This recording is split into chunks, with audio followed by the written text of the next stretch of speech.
Doctor नहीं बनना है, IIT भी नहीं जाना है, पर यार लाइफ चाहिए लैविश, लग्जरियस। दिमाग कहता है ऐसी सिचुएशन में तो साइंस लेना चाहिए, पर दिल तो यार मेरा फाइनेंस के साथ जुड़ा हुआ है, खेलना तो मुझे नंबर्स के साथ पसंद है। तो अब ऐसी सिचुएशन में क्या करूं यार, क्या करूं?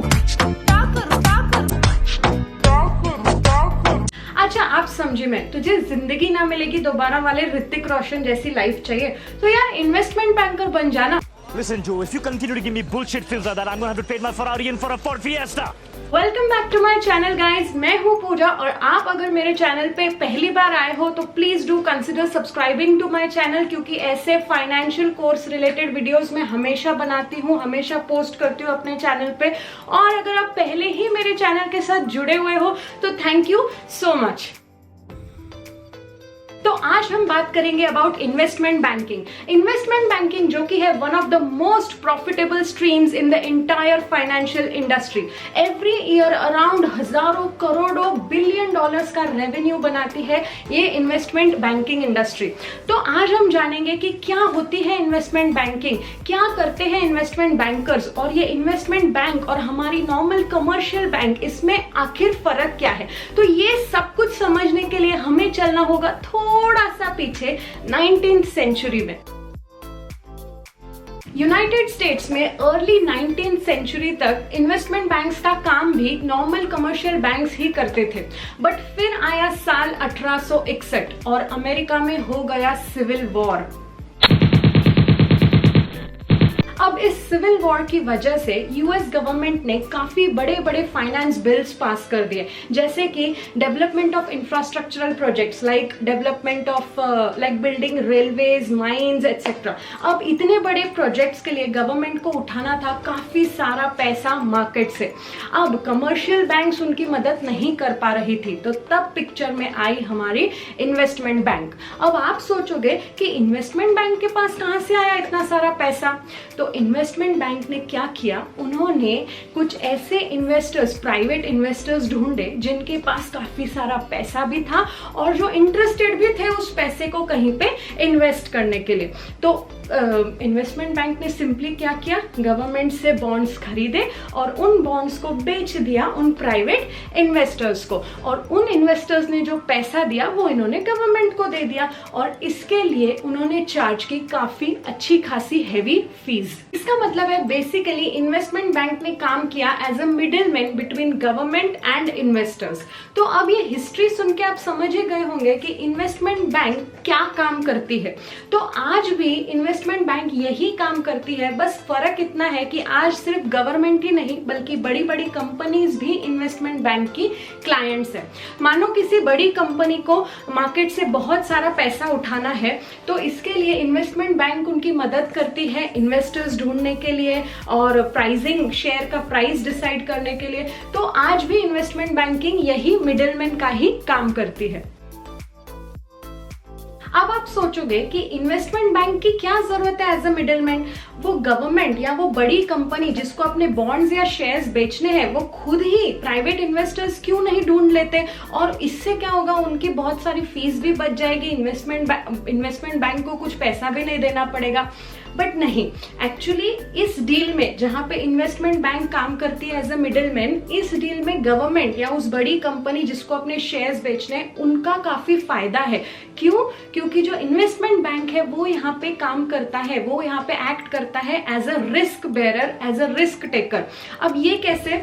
तो देखो, इन्वेस्टमेंट बैंक क्या करती है, उस गवर्नमेंट से या उस बड़ी कंपनी से शेयर्स या बॉन्ड्स ले लेता है और फिर इन्वेस्टर्स को ढूंढ के उन्हें बेच देता है। अब मानो उन्होंने, इन्वेस्टमेंट बैंक ने शेयर्स लिए 1000, बट वो पूरे 1000 शेयर्स नहीं बेच पाया इन्वेस्टर्स को, तो इन्वेस्टमेंट बैंक को खुद ही बचे हुए शेयर्स या बॉन्ड्स खरीद लेने होते हैं और खुद के पॉकेट से गवर्नमेंट या उस कंपनी को इसके पैसे पे करने होते हैं। तो इस केस में उस गवर्नमेंट या उस बड़ी कंपनी का काफी सारा रिस्क सेव हो जाता है। रिस्क बेयर कौन करता है यहाँ पे? वो मिडिलमैन यानी वो इन्वेस्टमेंट बैंक। अब सबसे जो बड़ा डिफरेंस है between commercial banks and investment banks वो है एक्सेप्टेंस ऑफ डिपॉजिट्स। जो कमर्शियल बैंक्स है वो आपके और मेरे जैसे नॉर्मल लोगों से डिपॉजिट्स एक्सेप्ट करते हैं, यानी एफडी आरडी के फॉर्म में, लेकिन जो इन्वेस्टमेंट बैंक्स है वो डिपॉजिट्स एक्सेप्ट नहीं करते। दूसरा जो बड़ा डिफरेंस है वो है रिस्क बेयरिंग कैपेसिटी। अब जो कमर्शियल बैंक्स होते हैं वो भी काफी रिस्क उठाते हैं, लेकिन छोटे लेवल पे, क्योंकि वो डील करते हैं इंडिविजुअल्स के साथ, स्मॉल कंपनीज या फिर मिड साइज्ड कंपनीज के साथ, उनको लोन्स देते हैं, मॉर्गेजेस करते हैं वगैरह वगैरह। लेकिन जो इन्वेस्टमेंट बैंक है वो बहुत बड़ी ह्यूज कंपनीज या फिर रिस्की स्टार्टअप्स या फिर गवर्नमेंट, ऐसे बड़े बड़े क्लाइंट्स के साथ डील करते हैं, इसीलिए वो हाई रिस्क बेयरिंग उनका कैपेसिटी होता है। फिर अगला डिफरेंस है बिजनेस स्ट्रैटेजी में। अब देखो, इन्वेस्टमेंट बैंक का फंडा होता है कि large fees from small number of customers, यानी मार्जिन बिजनेस करते हैं वो, बहुत बड़ा फीस लेंगे लेकिन छोटे से नंबर ऑफ कस्टमर्स से। और वहीं कमर्शियल बैंक्स का फंडा होता है small fees from many customers, यानी वो करते हैं वॉल्यूम बिजनेस। और जो लास्ट डिफरेंस है वो है सर्विसेज ऑफर्ड, या फिर कौन से फील्ड्स में ये ऑपरेट करते हैं। तो जो इन्वेस्टमेंट बैंक है वो सर्विस ऑफर करता है, सबसे इंपॉर्टेंट जो सर्विस ऑफर करती है इन्वेस्टमेंट बैंक वो है अंडरराइटिंग सर्विस, जो मैंने अभी आपको पूरा प्रोसेस समझाया। फिर मर्जर एंड एक्विजिशंस के लिए एडवाइस देते हैं बड़े बड़े कंपनीज को। फिर वो कॉर्पोरेट ब्रोकिंग की भी सर्विस प्रोवाइड करते हैं, रिसर्च की सर्विस प्रोवाइड करते हैं। और वही हमारे कमर्शियल बैंक्स की तो सर्विसेज आपको पता है, वो लोगों के सेविंग्स अकाउंट ओपन करते हैं, उनको मेंटेन करते हैं, लोगों से डिपॉजिट्स एक्सेप्ट करते हैं, लोगों को और छोटी कंपनीज को लोन देते हैं काफी सारे पर्पजेस के लिए, कार के लिए, घर के लिए, अलग अलग पर्पजेस के लिए, और वो क्रेडिट कार्ड वगैरह जैसी फैसिलिटीज भी देते हैं। अब जो सैलरी होती है इन्वेस्टमेंट बैंकर की, that consist of 2 parts, basic salary and bonus. तो बेसिक सैलरी तो काफी नॉर्मल होती है, लेकिन जो बोनस होता है वो काफी अच्छा खासा मिलता है। यूएस में तो कहते हैं कि अगर आपका इन्वेस्टमेंट बैंकर बन गया, या इवन अगर आप इंडिया के हो और आपका यूएस में जॉब लग जाता है एज एन इन्वेस्टमेंट बैंकर, तो कभी कभी $1 लाख पर एनम भी मिलते हैं। इंडिया में भी कुछ कुछ बैंक्स ऐसी है जो 2 lakh 2.5 lakh per month offer करते हैं। But I always tell you कि ये जो सैलरी का कॉन्सेप्ट है, this is a subjective concept. This depends from person to person, company to company, और बहुत सारे फैक्टर्स पे डिपेंडेंट होता है, जैसे आपका एक्सपर्टीज, आपका एक्सपीरियंस, आपके कम्युनिकेशन स्किल्स और आपका नॉलेज उस फील्ड को लेके। तो इसीलिए जो सैलरी है, इसके वजह से आप इस फील्ड को बिल्कुल चूज मत करना। आप अगर गूगल करोगे तो आपको बहुत ही ज्यादा अच्छा सैलरी देखने को मिलेगा।